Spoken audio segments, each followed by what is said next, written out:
So I recently hit 1,000 subscribers on this channel. And in the weeks leading up to hitting 1,000 subscribers, I spent a lot of time thinking about the benefits of being on YouTube for music producers. And I started to ask myself, why didn't I do this earlier?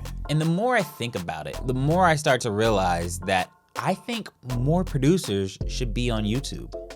What up, Liz? If you're watching this, it's a good chance that you're a producer and probably interested in YouTube. And if you haven't even thought about being on YouTube, I think it's something you should seriously consider. So in an attempt to persuade more music producers to get on YouTube, I came up with a list of 3 reasons that I think more producers should be on YouTube. Before we get started, I wanna hear from you. Are you considering starting a YouTube channel, or have you ever thought about it at all? Put your comments in the section below. Reason number 1 is discoverability. You may not realize this, but YouTube is basically a search engine masquerading as a social media platform. So what that means is that there are a lot of people that go to YouTube to look for answers to questions. I mean, just think about it. How many times have you wanted to figure out a new production technique and hopped on YouTube to figure out how to make it work? If you're like me, then the answer is a lot. But it doesn't stop there. Like I said, YouTube is a search engine masquerading as a social media platform. Like social media platforms, YouTube has the end goal of entertaining people and keeping them on their platform. So what this means for you as a music producer is that regardless of if you want to make more entertaining content to showcase your production skills, or whether you want to educate other music producers, YouTube is a good platform for all of that. And this is where the discoverability factor comes into play with YouTube. Because YouTube's end goal is to keep users on the platform, if you were to make a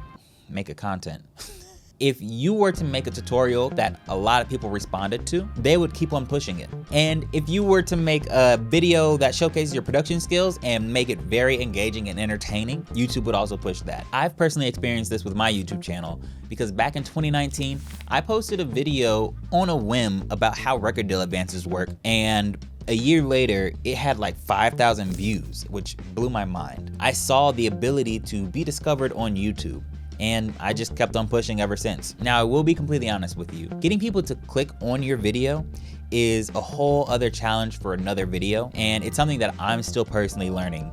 But as I figure this out, I will definitely keep you up to date, so you should probably hit subscribe for that. And speaking of subscribers, that brings me to reason number 2 that you should be on YouTube. As a result of the discoverability that YouTube offers, this gives you the opportunity to get more subscribers.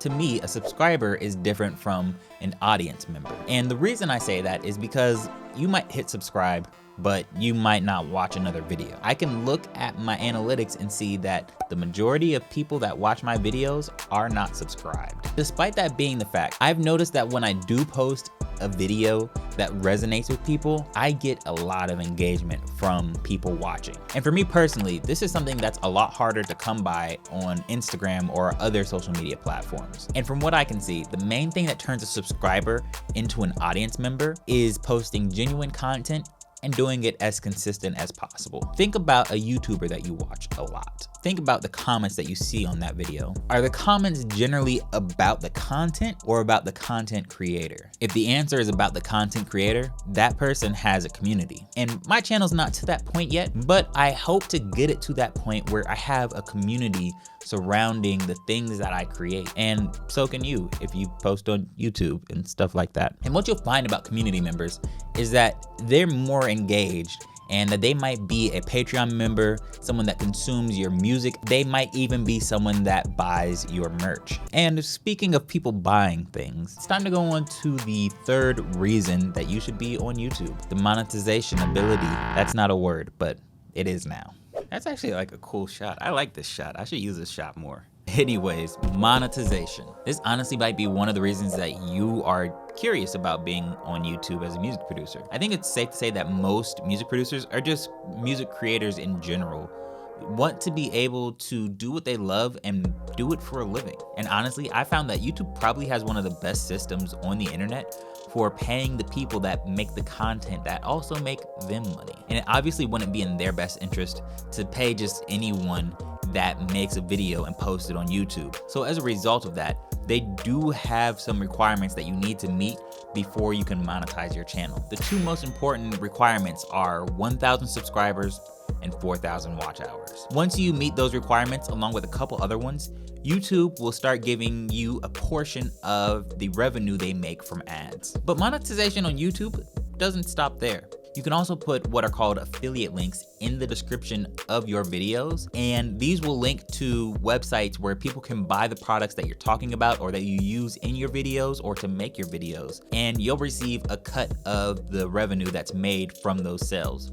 I'm personally a part of the Amazon Associate Program, which is their affiliate program. So the links that you see in the description of my video are all affiliate links. So if you were to go and use one of those links to buy a product that I have in the description of this video, then I would actually receive a portion of that. Another potential revenue stream is digital goods. So that's things like selling sample packs, loop kits, and even selling beats. And one of the most interesting opportunities for revenue that you can have as a YouTuber is through sponsors. If you watch a lot of YouTube like me, then you're probably used to seeing the creators that you subscribe to promote different products like VPNs, or even like me, I promoted DistroKid. Companies will reach out to YouTubers and ask them to promote their product in their videos. Sometimes you can actually reach out to the companies and ask them to sponsor a video, and they'll agree. And the best part about all three of those other monetization opportunities that we just mentioned, you don't have to hit that 1,000 subscriber or 4,000 watch hour requirement for those to happen. I got my first sponsorship with DistroKid